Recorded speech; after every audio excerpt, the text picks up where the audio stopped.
化干戈为玉帛。在遥远的古代，黄河流域战火频繁，部落之间的纷争不休。那时，新任的首领大禹面临着一个抉择，是继续沿用祖辈的铁血统治，以武力征服四方，还是寻求一条真正能长久安泰的王道。大禹深知高筑的城墙和锋利的兵器或许能带来一时的安全，却也种下了恐惧的种子。真正的强大必须从人心开始。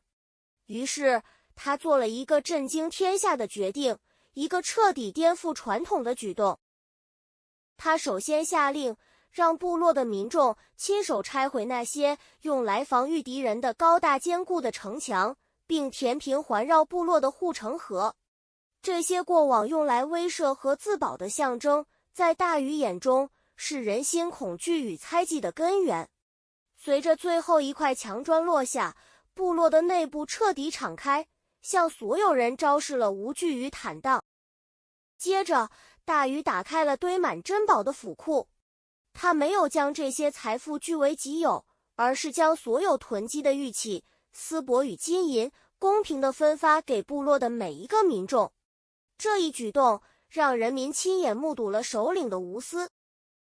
最关键也最具震撼力的是，他公开销毁了所有兵器。在熊熊烈火中，象征杀伐与暴力的杆和戈被熔成了废铁。杆意思是盾牌，戈意思是长柄兵器。大禹用这三个实际行动，向天下人发出了一个清晰且坚定的宣告：我不再依靠武力来防卫和威吓，我将以道德教化人民，以和平来对待诸侯。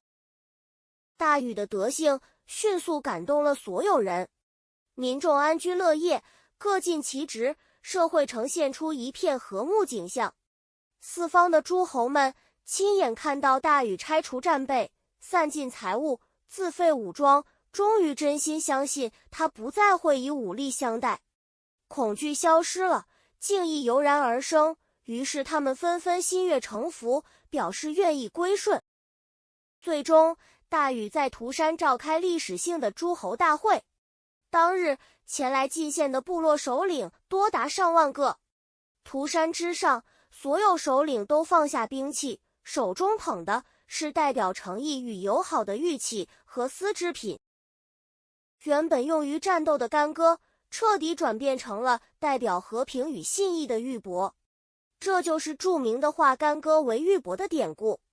它比喻将战争或争斗彻底转变为和平友好的局面，强调了道德与仁义的力量远胜于冰冷的武力，更能成就真正的太平盛世。